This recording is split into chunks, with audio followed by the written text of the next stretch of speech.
práticas educacionais, tanto simbólica quanto materialmente. Aqui nós temos os objetivos, então, dos objetivos geral, né? Analisar de que maneira as políticas curriculares diárias constroem e perpetuam a figura do outro racializado, propondo a escrevivência como um contradiscurso pedagógico capaz de subverter essas narrativas. Dos objetivos específicos, nós temos examinar as políticas curriculares em suas dimensões teóricas e práticas, investigar os episódios de racismo no cotidiano escolar com ênfase na sua normalização, avaliar o papel do currículo na reprodução desses estereótipos no que se refere ao sujeito negro e, por fim, propor um material didático digital, buscando suprir todas essas lacunas que vão ser identificadas nos dados que eu vou explicar um pouco mais à frente. Para realizar esse trabalho, eu utilizo a metodologia de caráter qualitativo, então faço primeiro uma revisão de literatura dos principais conceitos do trabalho, depois uma entrevista semi-estruturadas com discentes e docentes para entender essas duas perspectivas do currículo, faço o recorte do ensino fundamental 2, do 6º ao 8º ano, na disciplina de língua portuguesa e de uma escola SESC que eu não vou deixar evidente para preservar os dados que estão sendo coletados. Posteriormente, eu vou fazer a análise do discurso de todos esses dados que forem sendo coletados e esses dados vão ser utilizados para montar todo o material que eu vou elaborar depois, pensando nessas práticas que foram identificadas. Aqui nós temos o referencial teórico e a organização dos capítulos.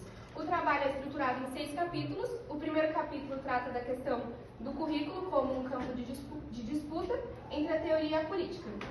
Esse capítulo ele é bastante denso, então, em primeiro lugar, eu recorro ao Sacristã e ao Silva para explicar o que é currículo, quais são as definições que nós temos.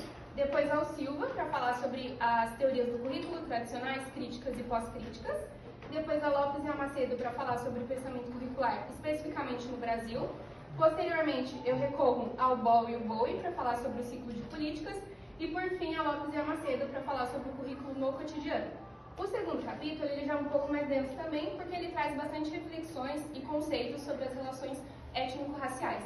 Então, eu busco primeiro o Minolo para explicar qual é o conceito de modernidade que nós temos a partir de uma perspectiva decolonial, o Quijano para falar sobre a colonialidade do ser, do poder e do saber, o Guimarães para falar sobre a formação da sociedade brasileira, os conceitos de raça e racismo, a Grada Quilombo para falar sobre a questão da outridade, a Sueli Carneiro para falar sobre dispositivo de racialidade, epistemicídio, a Cida Bembe para falar sobre branquitude e o Foucault para falar sobre o biopoder, articulado com a Kilin Bembe falando sobre necropolítica. O terceiro capítulo trata sobre a questão do discurso, sobre a linguagem, então eu vou recorrer ao Bakhtin, ao José Fiorin e a Breda. O quarto capítulo é especificamente sobre a escrevivência, buscando entender como ela pode ser utilizada como um instrumento de contradiscurso das narrativas hegemônicas e racializadas. Então eu vou trazer tanto o conceito de escrevivência quanto as possibilidades que nós temos de trabalhar com ela como a reescrita de si, desse sujeito negro. No quinto capítulo eu vou falar sobre currículo afrocentrado e decolonialidade e eu vou usar as concepções decoloniais do Malek Assange e da Nilma Gomes.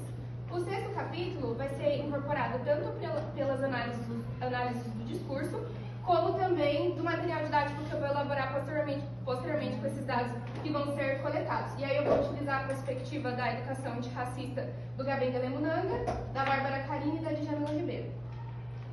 E por fim, eu justifico esse trabalho, porque apesar de termos muitas leis e políticas que visam fazer, suprir, na verdade, essas lacunas e fazer toda essa reparação histórica, isso não se dá de fato no chão de sala, que é onde precisa acontecer. Então, por isso que esse trabalho é tão importante, porque ainda há um distanciamento entre documentos oficiais e práticas cotidianas. Posteriormente, é importante entender também que o ensino de língua portuguesa, como eu havia dito anteriormente, é um instrumento de poder, então muitas das vezes ele desconsidera suas dimensões históricas, políticas e culturais e acabam produzindo hierarquias sociais, raciais, linguísticas e contribuindo para a invisibilização de vozes racializadas. Como eu disse anteriormente, eu vou elaborar um material que visa propor práticas pedagógicas que possam suprir todas essas questões e servir de inspirações. Lógico que não vai ser algo engessado, cada professor pode adaptar a sua prática docente, mas o intuito é realmente servir ali de um encaminhamento, não como uma prática fechada. E por fim, eu defendo que através desse trabalho, as práticas elas favorecem uma educação linguística afrocentrada, crítica e decolonial.